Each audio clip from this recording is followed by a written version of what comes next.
Justice for Antigone. Fight for justice. We want justice. Fight for justice. মা বোনেরা দিচ্ছে ডাক, বৃহত্তমা বিচার পাক। Fight for justice. We want justice. Fight for justice. We want justice. শাসক তোমার কিসের ভয়? শাসক তোমার কে হয়? শাসক তোমার কিসের ভয়? শাসক তোমার কে হয়? শাসক তোমার কিসের ভয়? শাসক তোমার কে হয়? শাসক তোমার কিসের ভয়? শাসক তোমার কে হয়?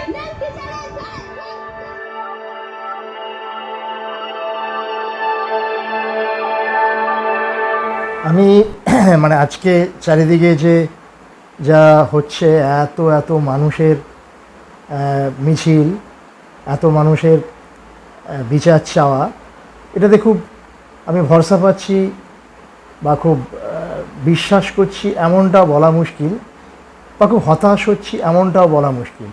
বোধহয় আমি আমার মেন্টাল স্ট্যাটাসটা যেমন জায়গাতেই ছিল হয়তো তেমন জায়গাতেই আছি। শুধু কিছু দেখছি, কিছু দৃশ্য টিভির পর্দায় সরে সরে সরে সরে যাচ্ছে। একটা কথা বোঝার চেষ্টা করছি শুধুমাত্র আমার মতো করে, যে বোধহয় আমরা ভেতরে ভেতরে প্রচুর ভেঙে গেছি, নিঃসঙ্গ হয়ে গেছি, একলা হয়ে গেছি। তাই কোনো একটা ছুতো সেটা আমাদের আবার নতুন করে এক জায়গায় নামিয়ে দিয়েছে। সেটা আনন্দে হতে পারে, সেটা আবেগে হতে পারে, সেটা তোমার সাথে আমার কাছাকাছি হওয়ার আকাঙ্ক্ষাতে হতে পারে। আমরা সবাই এক হতে চেয়েছি।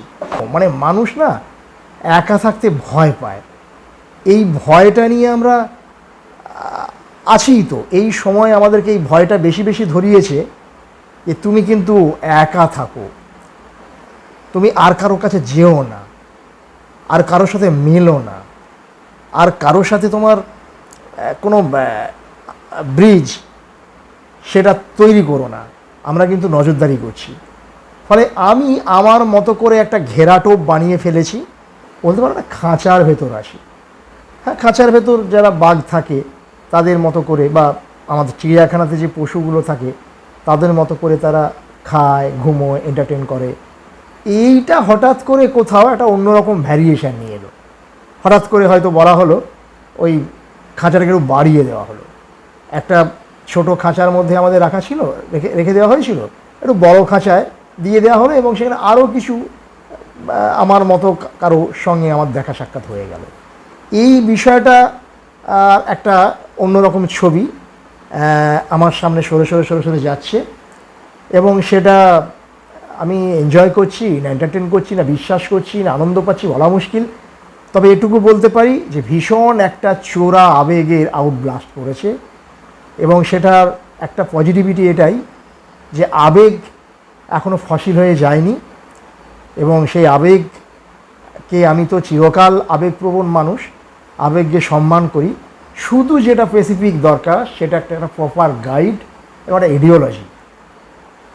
আবেগটা যদি প্রায়র হয়, সেটাকে গাইড করার জন্য যা যা দরকার সেটা এই মুহূর্তে মজুদ আছে। তো কিসের ওপর ভিত্তি করে কিসের ওপর বেশ করে একটা এত বড় ক্রাউড শুধু একটা স্লোগান আমাদের ভাসিয়ে দিচ্ছে, আমাদের সামনে নিয়ে আসছে, আমাদেরকে তোলপাড় করে দিচ্ছে, উই ওয়ান্ট জাস্টিস। এইটা হোয়াট ইজ জাস্টিস? বিচারটা কি? কিসের বিচার? কে করবে? আমরা যারা বলছি বিচার চাই, আমরা কি বুঝে বলছি বিচারটা কেমন চাই? আমাদের কাছে বিচারের কোনো ইমেজ আছে, কোনো চেহারা আছে? আমরা কেমন করে বিচার আসলে পেতে চাইছি? আমি স্পেসিফাই করছি, এই যেটা ঘটেছে, একটি মেয়েকে নির্মমভাবে খুন করা হয়েছে, এই খুন যারা করেছে তাদের বিচার সেটা কেমন হবে? কেমন হলে সেটা বিচার হবে? এটা আমরা যারা বিচার চাই আমরা বলতে পারি কি? কেউ বলছে আমাদের কাছে ছেড়ে দেওয়া হোক, মানে সবাই ভিড় এত শত মানুষ বলছে আমাদের কাছে ছেড়ে দেওয়া হোক, মানে এটা যদি বিচার হয় তাহলে বিচার। আবার কেউ বলছে ফাঁসি। তার মানে বিচারের কোনো চেহারা সুনির্দিষ্ট করে আমাদের কাছে নেই, এবং আদপে আমরাও একটা সুনির্দিষ্ট কাদের বিচার দিতে চাইছি, সাজা দিতে চাইছি, সেরকমও কোনো চেহারা আমাদের কাছে নেই। আছে কি? নেই। আমরা একটা ফাঁকা আওয়াজ চালাচ্ছি। ধরো ফাঁসি সম্পর্কে না, আমি আসছি। ধরো ওই যে সঞ্জয়, ওকে তো ধরা হয়েছে, তোর ফাঁসি দেওয়া হয়ে গেল, বিচার হয়ে গেল। মানে এরপর আমরা কি বিচারটা পেয়ে যাব? আমরা বিচার চাই বলে যে চিৎকারটা অনেক দূর পর্যন্ত ছুড়ে দিচ্ছি, ওর দীর্ঘতা কমে কমে আসবে? আমরা ভেতরের বিচার চাওয়ার আজটাকে পোষ মানাতে পারবো? মানে আমরা বলতে পারবো বিচার পেয়ে গেছি? তার সাথে সন্দীপকে অ্যারেস্ট করা হলো, ওকেও যদি ফাঁসি দেওয়া হয়, ধরা গেল ওরও ফাঁসি হলো, কারণ ও খুন করিয়েছে, আমি ধরে নিলাম, আমরা বলতে পারি বিচারটা পেয়ে গেছি? আসলে এটা পুরোটাই একটা অ্যাবস্ট্রাক্ট। কার বিচার চাই, কীভাবে চাই, আমাদের কাছে কোনো মূর্ত চেহারা নেই। তাহলে এটা একটা ঘটনা, যে ঘটনাটা আমাদের খেপিয়ে দিয়েছে, রাগিয়ে দিয়েছে এবং আমাদেরকে একটা জায়গায় রাস্তায় নামিয়ে এনেছে, এর বিভৎসতা।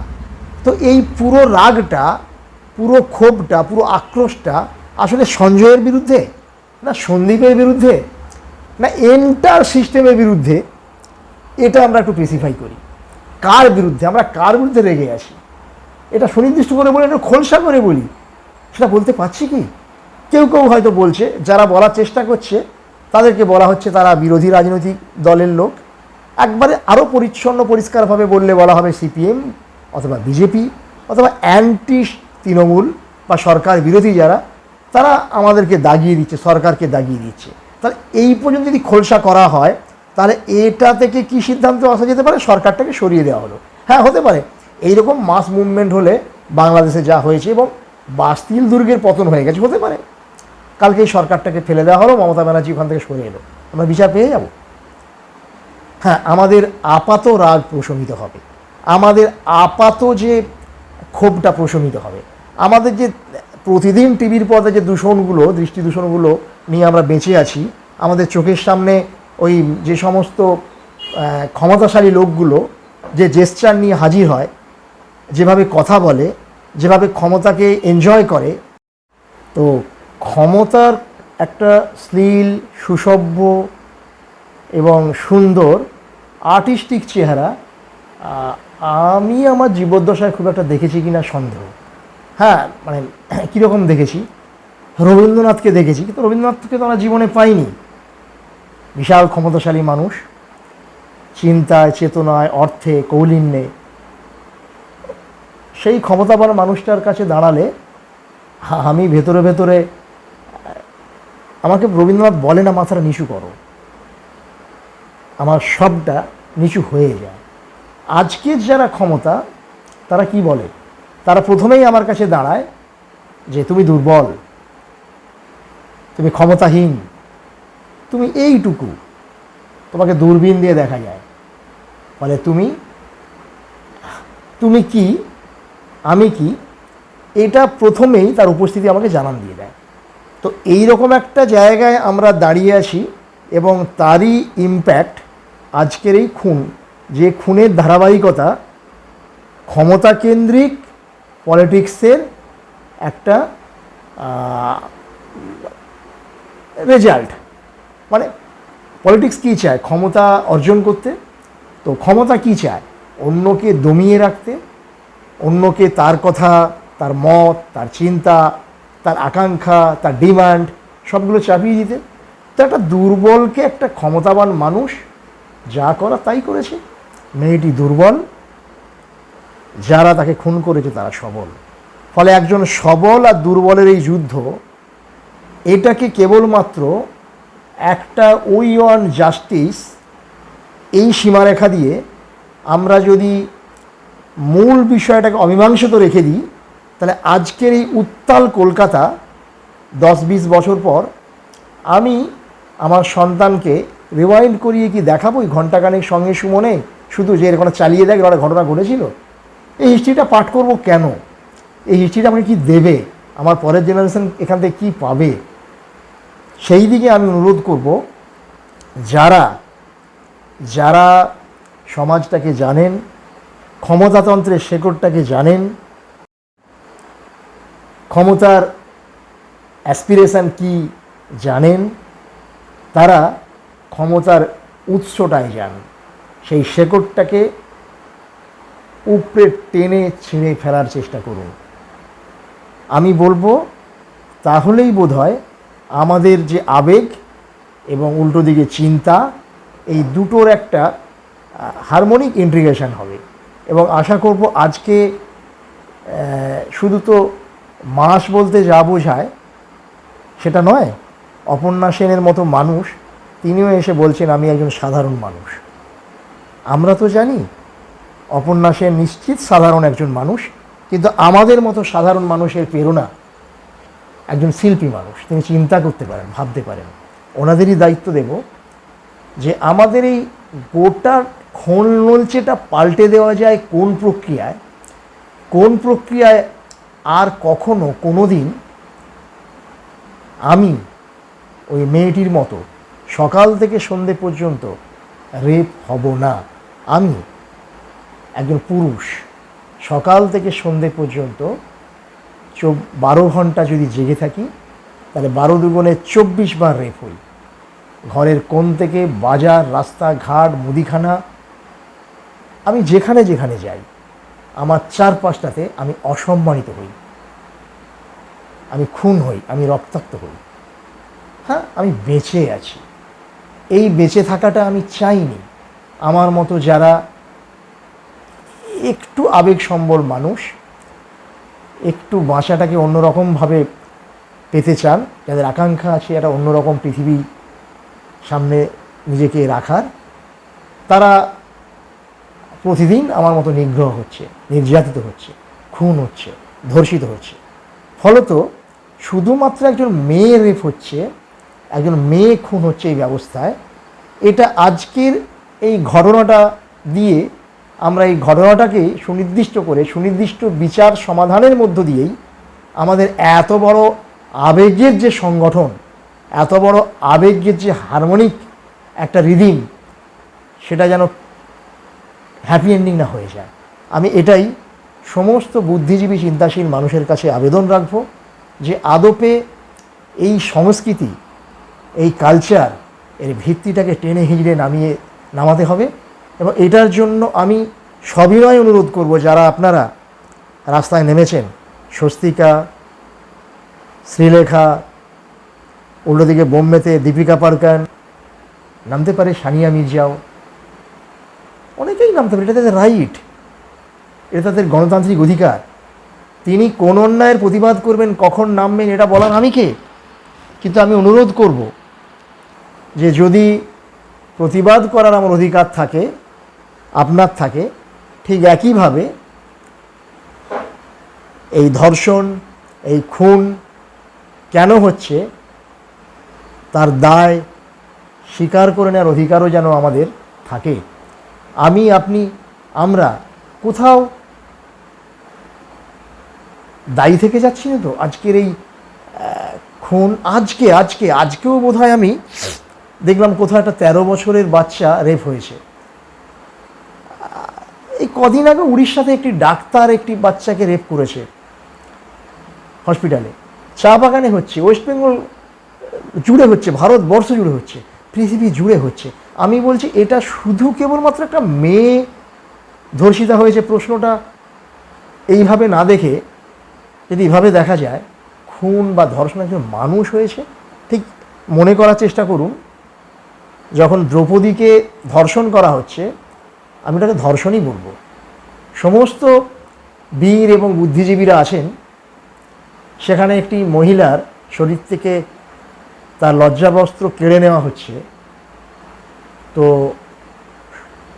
শুধু মেয়েরাই প্রতিবাদ করেছিল সেই সময়ে, কারণ ধর্ষিতা তো মেয়েটি হয়েছিল, প্রতিবাদ করেছিল কিন্তু কৃষ্ণ।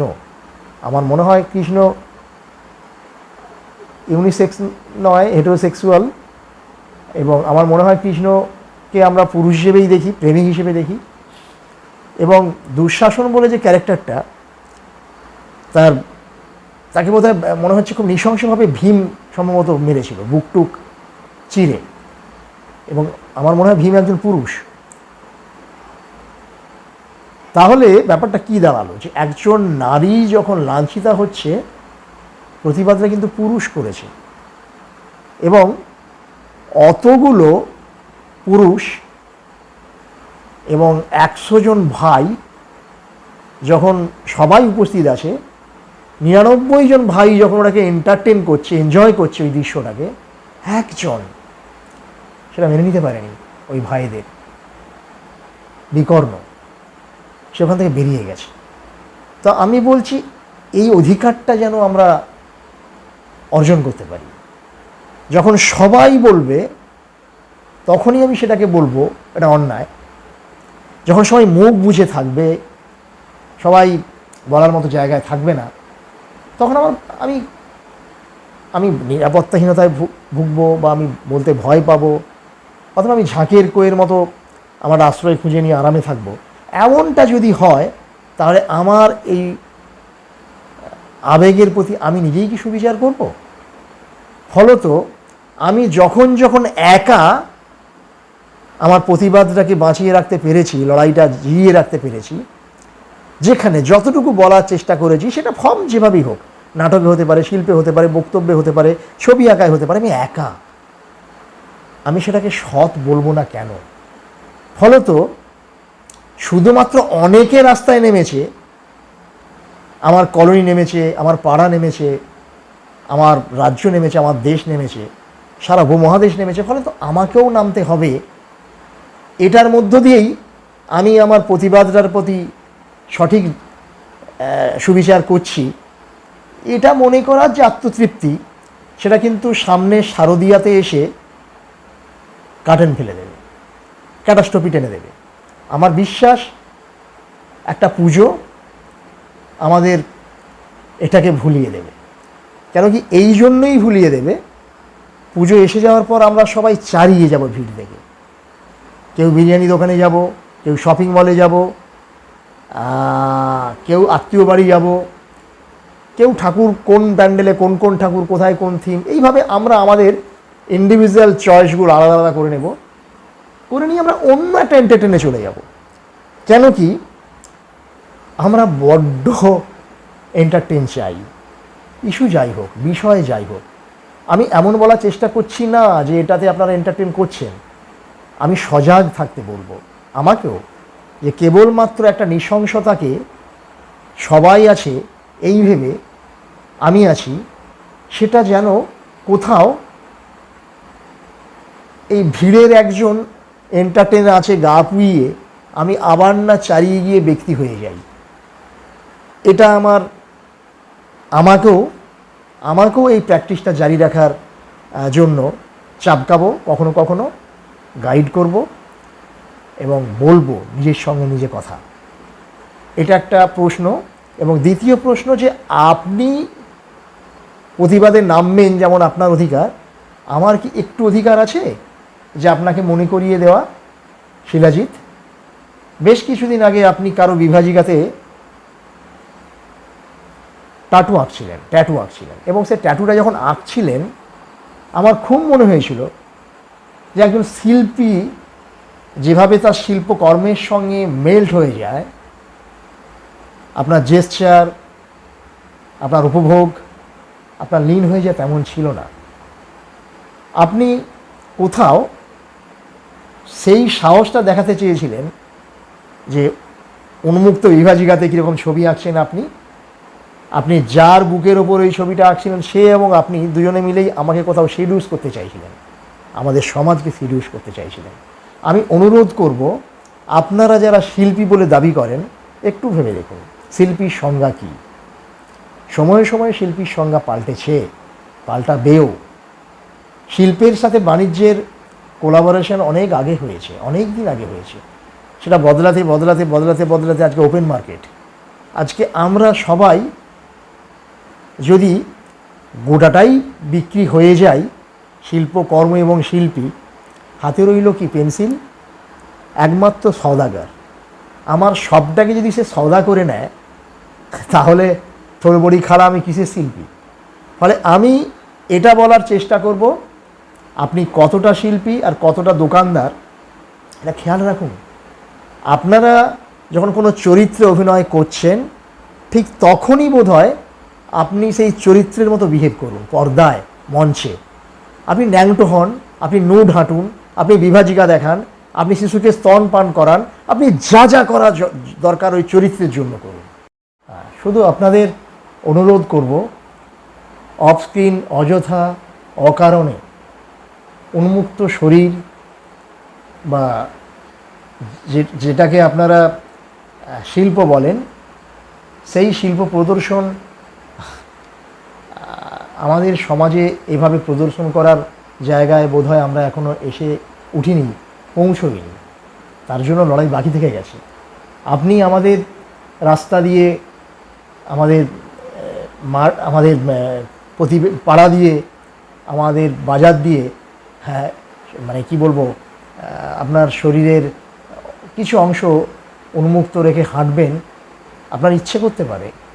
ওটাই তো আমরা চাইবো, কেন না? একটা পুরুষ যদি তার উন্মুক্ত শরীর নিয়ে হাঁটতে পারে, আপনি কেন পারবেন না? এটা আপনি বলতেই পারেন, কিন্তু সত্যি কি আপনি বলতে পারেন? বলুন, আপনি বলুন। সালমান খান তো এমন একটা সিনেমা বলুন যেখানে সালমান খান শরীর দেখায়নি, গোটাটাই খুলে দেখিয়েছে। তাহলে সে পুরুষ বলে দেখিয়েছে, আপনি দেখাবেন না? এটা যদি আপনার দাবি হয়, এটা কোন দিক থেকে ন্যায্যতা আদায় করতে চাইছেন আপনি? এই দাবিটা কতটা ন্যায়সঙ্গত? আপনি ফিজিওলজি দিক থেকে বলছেন, না নারী পুরুষের সোশ্যাল কন্ডিশনের দিক থেকে এটাকে আনতে চাইছেন, নাকি নারী পুরুষের সমানাধিকারের তত্ত্বে এটাকে আনতে চাইছেন? কোন দিক থেকে? সালমান খান তো প্রতিটা সিনেমায় গোটা জামাটা খুলে, সে মঞ্চে উঠেও জামা খুলে ফেলে। তাহলে আপনি খুলে ফেলুন। আপনারা যারা চাইছেন এরকম একটা সমাজ, জামা পোশাক খুলে ফেলুন। তাই কি পারেন আপনি? না, আমি নীতি পুলিশের মতো কথা আপনাদের বলছি না, আবার বলছিও যৌনতার সঙ্গে নীতির সম্পর্ক আছে, থাকা জরুরি, ভীষণ থাকা জরুরি। আপনি বলতে পারেন যে রাস্তায় চুরি হচ্ছে, প্রকাশ্যে পকেটমার হচ্ছে, প্রকাশ্যে একে অন্যকে চোর থাপ্পড় দিচ্ছে, আপনি প্রকাশ্যে কাউকে চুমু খাবেন না? আপনি প্রকাশ্যে কাউকে জড়িয়ে ধরে আপনার উত্তাপ এক্সচেঞ্জ করবেন না? এটা যদি আপনার ন্যায়সঙ্গত দাবি হয়, তাহলে আমি বলবো রেপ করাটা যতটা অন্যায়, সেই অন্যায়ের অ্যাপ্রুভাল আপনি ওই দিনই দিয়ে ফেলেছেন, যেদিন আপনি ওই দাবির এগনেস্টে বিভিন্ন সময় রিয়াক্ট করেছেন। আপনি আজও রিয়াক্ট করবেন, কারণ আপনারা রিয়াক্ট করতে অভ্যস্ত।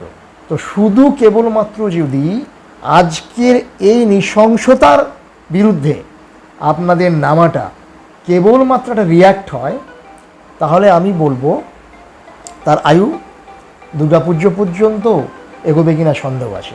কারণ আমরা সবাই রিয়াক্ট করতে পছন্দ করি, রিয়াকশান খুব স্বাভাবিক একটা ন্যাচারাল ধর্ম। কিন্তু শুধু রিয়াকশান দিয়ে এটাকে বদলে ফেলা, এটাকে পাল্টে ফেলা, বা এটার বদল আনা যাবে কি না ভাবতে বলবো। একটা গল্প আছে মানিক বন্দ্যোপাধ্যায়ের, খুব সুন্দর গল্প, প্রাগৈতিহাসিক। তো সেই গল্পের একটা চরিত্র ভিকু, একটা ছাপোসা দেহাতি ভিখিরি। তো সে সারাদিন ভিক্ষে করে, যেটুকু চাল পায় দোকানে গিয়ে বিক্রি করে, আবার রাস্তায় যেতে যেতে কিছুটা চাল খেয়ে ফেলে। খেয়ে সে দোকানদারকে ঠকায় যে আমি অনেকটা চাল খেয়ে ফেলেছি, ওটা বলিনি, সেই ওজনটাই বলি যেটা আমি ভেবে রেখেছি, 1 কিলো বা 2 কিলো, বাকিটা খেয়ে ফেলেছি। তো এইভাবে লোককে ঠকায়, যতটুকু পয়সা পায় ওটাতে আবার সে কোনোভাবে গামছা টামছা কেনে, খাবার টাবার কেনে, মুড়ি কিনে মোটামুটি জীবনটা নির্বাহ করে। এবং সন্ধ্যেবেলা বা বিকেলবেলা, দুপুরবেলা একটা ঘুমোনোর রাস্তা না আছে তার, একটা নদী, সেখানে কিছু খড় ডর ফেলে রেখেছে, সেই খড়ের নরম বিছানাতে সে ঘুমিয়ে কাটিয়ে ফেলে। এবার দুপুরবেলা সেই নদীতে কিছু মহিলা স্নান করতে যায়। তো সেই অবসরে যে পেটটা ভরে গেছে, জল খেয়েছে কাঁচা চাল বা মুড়ি দিয়ে, দুপুরবেলা বসে বসে সেই মেয়েরা যে স্নান করতে যায় আদুল গায়ে, তার শরীর তাড়িয়ে তার উপভোগ করে, সে দেখে। তো গোটা গল্পটা যখন আমরা পড়ি পাঠক হিসেবে, ওটা কোথাও মনে হয়নি যে খুব অন্যায় করছে, খুব অস্বাভাবিক কিছু করছে, খুব অশ্লীল কিছু করছে। মানে শ্লীলতা এবং অশ্লীলতা, এই যে দ্বৈরথ, এখানে আমি খুব স্বাভাবিক কারণেই ওইটা স্বাভাবিকতার জায়গায় রেখে দেব, ওই দ্বৈরথ থেকে বেরিয়ে। কিন্তু আমি যখন আজকের একজন নাগরিক মানুষ, একজন সিভিলাইজড মানুষ, আমি যখন আমার প্রতিবেশী কেউ এসে আমাকে বলবে, জানিস রে পাড়ার পঞ্চু, ও পাড়ার তেলিপুকুরে মেয়েরা স্নান করতে যায়, লুকিয়ে লুকিয়ে একটা ওই পঞ্চু হচ্ছে গা ধোয়া দেখে, সেই অশ্লীল বলবো, অসভ্য বলবো, নিশ্চিত বলবো। তো ঘটনা, অথচ ওই ভিকুর চাওয়াটা কি স্বাভাবিক, ও চেয়েছে। এখন ও কেন ওইভাবে ওই মেয়েটির আদুল গা দেখে তার যৌন চাহিদা বিকৃত উপায়ে চরিতার্থ করছে? ফলে আমরা ভিকুর ওইভাবে যৌন চাহিদা চরিতার্থ করাটাকে আমরা কি বলবো সামাজিকভাবে? বিকৃত বলবো? আর যদি বলি কেন বিকৃত বলবো, কী জন্য বিকৃত বলবো? সমাজ ওকে সুস্থভাবে অনুমোদন দেয় না, ওর যে অর্থনীতি, ওর যা সামাজিক স্টেটাস, ও সুস্থভাবে যৌন চাহিদা চরিতার্থ করার জায়গায় নেই। ফলে আজকে যৌনতা যদি একটা মানুষের বেসিক চাহিদা হয়, কারণ আপনারা জানেন, ভীষণ ভালোভাবে জানেন যে হাঙ্গার, সেক্স, রেস্ট এটা প্রাণীমাত্রই খুব আদিম এবং আমরা জন্মেছি এগুলো নিয়ে, এটা আমাদের বেশ। ফলে একটা কুকুরের সাথে একটা মানুষের, একটা সিংহের সাথে একটা মানুষের, একটা গরুর সাথে একটা মানুষের, এখানটা ভীষণ একই জায়গায় আমরা অবস্থান করি। প্রাথমিক চাহিদা। আমাদের যৌনতা লাগে, আমাদের রেস্ট লাগে, আমাদের খাওয়া দাওয়া লাগে, খেতে লাগে। তাহলে আমরা কোথায় এসে ওখানটা আমরা ব্রেক নিলাম? সিংহ, কুকুর, শেয়াল, বাঁদর, এখান থেকে আমরা কোথায় আমরা এখান থেকে নিজেদেরকে আইসোলেট করলাম? কোনখানটায় এসে আমরা এখানটা ছেদ দিলাম? কেন? আমাদের যৌনতা যদি কুকুরের মতো চরিতার্থ করতাম, অসুবিধে কী হতো? আসলে সমাজ আমাদের এই অনুমোদনটা দেয় না সেদিন থেকেই, যেদিন থেকে আমরা সিভিলাইজড হয়েছি, সভ্য হয়েছি। কিসের ওপর ভিত্তি করে? সংস্কৃতির ওপর ভিত্তি করে, ভাব বিনিময়ের ওপর ভিত্তি করে, আমরা ভাবের ওপর ভিত্তি করে, চিন্তার ওপর ভিত্তি করে, যুক্তির ওপর ভিত্তি করে, এগুলোর ওপর আমরা সিভিলাইজড হয়েছি। ফলে একটা কুকুর প্রকাশ্যে যৌন সঙ্গম করতে পারে, একটা গরু পারে, আমরা মানুষ হিসেবে কি তা পারি? নিশ্চয়ই নয়, পারবো না। ফলে আমাদেরকে এই এথিক্সগুলো, এই ভ্যালুজগুলো, এই নৈতিকতাগুলো প্র্যাকটিস করতে হয়েছে এবং সেটা আমাদের যৌনতাকে গাইড করেছে, সময়ে সময়ে করেছে। যখন যখন ব্যর্থ হয়েছে, ফলে এরকম আর্যিকর ঘটেছে, কামদুনি ঘটেছে, হাতরাস, অন্যায় ঘটেছে। এবার এই যে কোথায় এসে ব্যর্থ হয়েছে, সেইটা কেন হয়েছে সেটাকে অ্যানালিসিস করা, তার গোড়াতে পৌঁছনো এবং সেটাকে প্রপার ট্রিটমেন্ট করা, এই যোগ্যতাটা আমরা আয়ত্ত করেছি তো? সেই অধিকারটা আমরা অর্জন করি তো? ধরুন আমি গলা পর্যন্ত মদ খেয়ে আমি যদি মদের মিছিলে যাই, মদ খাওয়া চলবে না, মদ খাওয়া চলবে না, কাল থেকেই মদ তুলে দিন, মদ আমাদের অসুস্থ করে, অধিকারের দিক থেকে আমি ঠিক জায়গায় থাকবো তো? আমার অধিকার থাকে তো এই কথাগুলো বলার? নাকি আমি এই মিছিলে গিয়ে নিজেকে কোথাও একটা মেকওভার করার চান্স নিচ্ছি, সুযোগ নিচ্ছি? এটা আমার পক্ষে একটা অপশান। আগামী দিনে যাতে ঢালাও মদ খাওয়ার সুযোগ হয়, আগামী দিনে যাতে ধর্ষণটা বৈধতা পেয়ে যায়, আগামী দিনে যাতে রেপটা অন্যরকম চেহারা নিয়ে, অন্যরকম লালিত্য নিয়ে টিকে থাকে, তার একটা মান্যতা নেওয়ার চেষ্টা করছি, সুযোগ খোঁজার চেষ্টা করছি না তো? এটা ভাবার দরকার আমাদের, তার একটা বৈধতা আদায়ের চেষ্টা করছি নাকি, এটা ভাবার দরকার আছে আপনাদেরই, যারা আপনারা ভাবতে জানেন বলেই তো আপনারা দাবি করেন কখনো কখনো শিল্পী। আবার এটাও বলবো, যৌনতাটা বিপণনের চেষ্টা সুযোগ যদি হয়, একটা সুযোগ তৈরি হয়, তাহলে আর ছিনতাইয়ের আশঙ্কা থাকে না। তো যৌনতাটা কিন্তু ভীষণ একটা সেনসিটিভ জিনিস এবং সেটা খুব আপন জিনিস। আমার মনে হয় চরমতম আনন্দের জিনিস। এটা খুব নোংরা, কলুষ, খারাপ জিনিস হিসেবে দাগিয়ে দিচ্ছেন না তো? এবং কোথায় খারাপ, কোথায় ভালো, এই সীমারেখাটাকে ঠিকঠাক চিহ্নিত করুন। কোথায় গিয়ে সেটা খারাপ এবং কোথায় গিয়ে ভালো, কোথায় তার শুরু, কোথায় গিয়ে শেষ, এই যে জার্নিটা, এটাকে ঠিকঠাক গাইড করার চেষ্টা করুন আপনারাই, যারা আপনারা শিল্পী। আবার এটা বলার চেষ্টা করবেন না আপনারা শিল্পী মানে সব বুঝে গেছেন, আপনারা সব জানতা হয়ে গেছেন, আপনারা কখনো কখনো ভালো গান করেন মানে আপনারা যৌনতাও বোঝেন, প্রেমও বোঝেন, সামাজিকতাও বোঝেন, অর্থনীতিও বোঝেন। আপনারা ভালো সিনেমা করেন মানে আপনারা প্রেম বুঝে গেছেন, ভালোবাসা কী জিনিস বুঝে গেছেন। কী করে হয়? এটা হওয়া উচিত। তারা সব জানতে হওয়ার চেষ্টা করবেন না। যেমন আমাদের মানে কী বলবো, আমাদের সিএম যেমন সব বোঝেন, উনি গান বোঝেন, ছবি আঁকা বোঝেন, উনি ব্যারিস্টারি বোঝেন, উনি কি বোঝেন না? আমি বলছি এই চেহারাটা, এই ধরনের অ্যাপ্রোচটা, এটা খুব বিপজ্জনক। এটাই ক্ষমতার একটা অন্যরকম প্রকাশ। তো আজকের এই মিছিল অন্যভাবে কোনো ক্ষমতার প্রকাশ নয় তো? মানে আমি এই জায়গা থেকে বলবো যে আজকে যে মিছিলটা শুরু হয়েছিল সেটা ডাক্তারদের দিয়ে শুরু হয়েছিল। ডাক্তাররা কারা? অন্যতম একটা ক্ষমতা, একটা অর্গানাইজড ক্ষমতা, ভীষণ শৃঙ্খলিত, এবং সারা ভারতবর্ষ, সারা দেশে ডাক্তাররা কিন্তু একটা ভীষণ মতো ক্ষমতা রাখে। তো ফলে তারা যখন অর্গানাইজড হয়েছে তখন খুব ইজিলি মেজো সেজো আমরা স্রোতে ভেসে যাব, তাদের পেছনে দাঁড়াবো, এটা খুব স্বাভাবিক। এটা কোথাও কাজ করছে কিনা ভেবে দেখতে বলবো। আপনাকে একটা ইনস্ট্যান্ট দিই, আমি কিছুদিন আগে, বছর কয়েক আগে, আমরা একটা ছোট্ট লিটল ম্যাগাজিনে একটা প্রকাশ করব একটা পথসভা করেছিলাম। তাতে 8-10 জন জুটেছিল, মাইক আনতে গেছে আমার এক বন্ধু বা আমি। তো 2-3 জন যারা এসেছে প্রথমে, তারা শুধু খুঁজছে আর কে আসবে, আর কে কাকে কাকে ডাকা হয়েছে। যখন দেখলো গুড়িয়ে বাড়িয়ে 6-8 জন, 20, 50, 200, 500 নয়, তারা কেটে পড়লো। এটা মানুষের না, এটা খুব ভেতরের চাহিদা। অনেকে আছে তো, সবাই আছে তো, ফলে যে সবাই যখন আছে আমি আছি, না আমি নিঃসঙ্গ, আমি একা।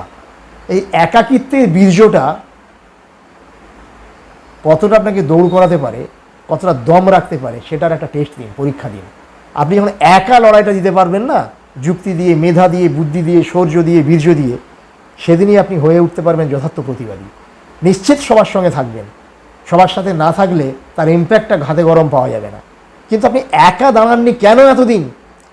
কেন ভয় পেয়েছেন, অথবা পা চেটেছেন, অথবা কখনো অন্যভাবে যৌনতাকে প্রমোট করেছেন শিল্পের দোহাই দিয়ে? হ্যাঁ, আপনি করেছেন। আপনারা যারা ফিল্ম মেকার, আপনারা যারা অভিনেত্রী, তারা করেছেন। ওই ভিকুদেরকে উত্ত্যক্ত করেছেন, ওই ধরনের সঞ্জয়দেরকে বলেছেন যে আমাদের শরীর আছে, টাকা দিলে পাওয়া যায়, ঠিকঠাক পে করলে পাওয়া যায়, ঠিকঠাক। কারণ এখানে তো আমরা তো আছি, আমরা তো শ্রেণীবিভক্ত সমাজে আছি। ফলত এই দোকান সংস্কৃতির মধ্যে আমাদের এমন কোনো কন্ডিশন এখনও এসে যায়নি যে ভিকু তার কাঙ্ক্ষিত শরীর পেয়ে যাবে, সঞ্জয় তার কাঙ্ক্ষিত শরীর পেয়ে যাবে। তখনই পাবে, বিনিময়ে তাকে কিছু পে করতে হবে। যদি তার সেই ইকোনমিক্যাল কন্ডিশন না থাকে, ভুল পথে, বিকৃতভাবে সে কিন্তু ওই রাস্তা বেছে নেবে। কারণ প্রতিদিন তার মাথার কাছে ছোট্ট ফোন থাকে এবং সেখানে সে ভ্যারাইটির শরীর দেখে। আপনারা দেখান, নিয়মিত নিয়ম মেনে দেখান, শরীর দেখান। ফলে তাকে প্রভোগ করেন, ওই রেপ করতে প্রভোগ করেন, আপনি দায়িত্ব নিয়ে করেন। ফলে এদিকটা সামলান। আমি নীতি পুলিশের মতো বলছি না, আমার দায়িত্ব, আমি মনে করি যে যৌনতা একটা অতি সেনসিটিভ এবং অতি প্রয়োজনীয়, এবং শেষ পর্যন্ত যৌনতাকে সম্মান করারও বিষয় হিসেবে আমি দেখি। যৌনতাকে সম্মান করতে শিখুন। আমাদের সমাজ ব্যবস্থা এই জায়গায় চলে আসেনি, যেটা ফ্রি সেক্সের সমাজ, বা সমাজ ব্যবস্থা এই জায়গায় চলে আসেনি আপনি উন্মুক্ত শরীর নিয়ে হেঁটে যাবেন। আপনি পারেন, আপনার সমাজে পারেন। আপনার সমাজ, আমার সমাজ আলাদা, আলবত আলাদা। আমার সমাজ, যে মানুষটা মুঠে মজুরি করে তার সমাজ আলাদা। আবার যে মুঠে মজুরি করে প্রতিদিন তার সমাজ, এবং আরও উড়িষ্যায় কোনো বনাঞ্চল বা কোনো আদিবাসী এলাকার যে সমাজ, সেটা ভিন্নতর সমাজ। ফলে আমাদের সমাজে অর্থনীতির দিক থেকে যেমন ভিন্ন ভিন্ন সমাজ আছে, আইডিওলজিক্যালি ভিন্ন ভিন্ন সমাজ আছে। বহু স্তরীয়, বহুমাত্রিক, বহু চিন্তার, বহু ভাবনার একটা সমাজে আমরা বাস করি। ফলে আপনি জাম কাট করবেন না, হঠাৎ করে আপনি সেখানে বিপ্লব আনার চেষ্টা করবেন, ওই বিপ্লবটা আনতে চাইবেন না এখনই যে আপনি পারেন। বিপ্লবের সেই সময় এখনও আসেনি। যেদিন আসবে আপনি উন্মুক্ত শরীরে ঘুরে বেড়াবেন, আপনি সারা অঙ্গে ট্যাটু করে ঘুরে বেড়াবেন, আপনি শিল্পোচিতভাবে নিজেকে প্রদর্শিত করবেন। আমরা বান্টিড কুইন দেখেছি, কোথাও অসুবিধা হয়নি। আমরা পদ্মা নদীর মাঝিতে উন্মুক্ত শরীর দেখেছি রূপা গাঙ্গুলির, কোথাও অসুবিধা হয়নি। অসুবিধা হয় তখনই যখনই আপনার আইটেম নাম্বার, আইটেম 2, আইটেম 1 হিসেবে পর্দায় আসেন। অসুবিধা হয় তখনই যখনই আপনার তিরাঙ্গার বিজ্ঞাপন দেন। অসুবিধা হয় তখনই যখনই আপনার রামির বিজ্ঞাপন দেন। অসুবিধা হয় তখনই যখনই আপনারা মদের বিজ্ঞাপন দেন। আপনারা ধর্ষণকে প্রমোট করেন ঠিক এইভাবে, এই কায়দায়। প্লিজ, আপনারা শিল্পী, আপনাদের দায়িত্ব অনেক। শুধু এইভাবে ধর্ষণকে রুখে দেওয়া যায় না। ধর্ষণ একটা প্রশ্ন, অনেকগুলো প্রশ্ন, এভাবে পালাবেন না। এই প্রশ্নটা উত্তরকে অমীমাংসিত রেখে আপনারা পালাবেন না।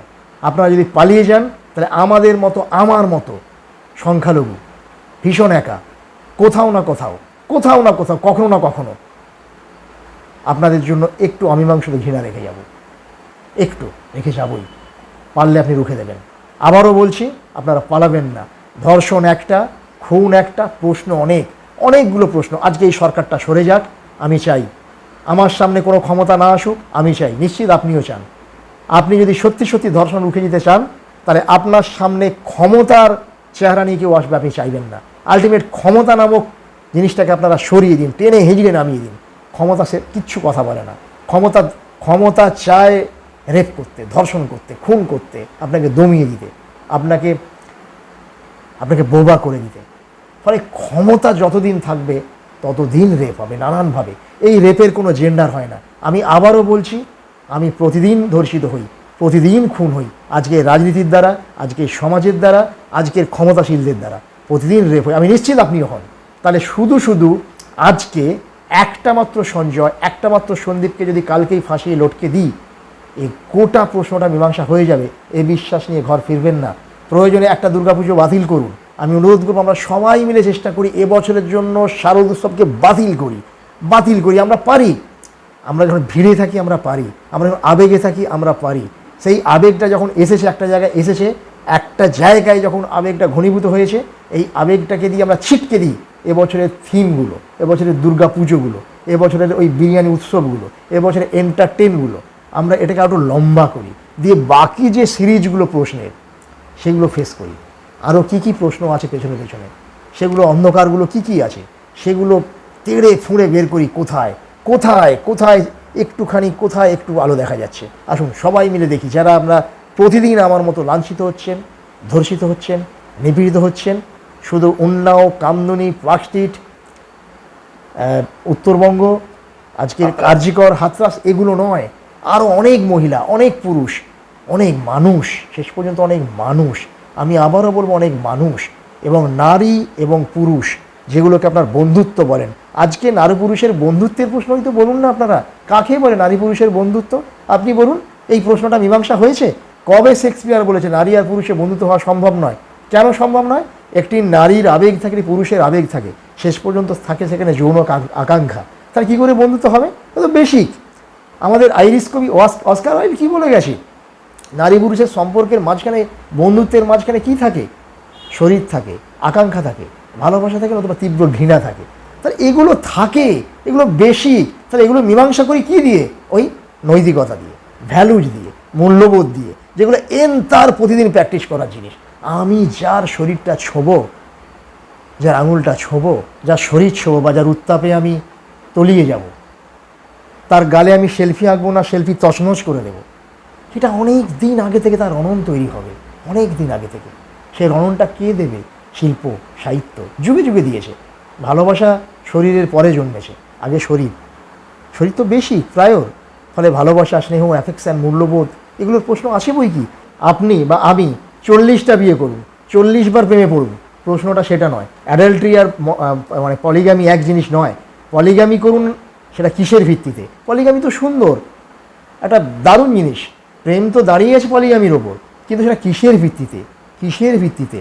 আমার প্রেম, আমার সম্পর্ক, আমার যৌনতা আসলে কীকে ভিত্তি করে?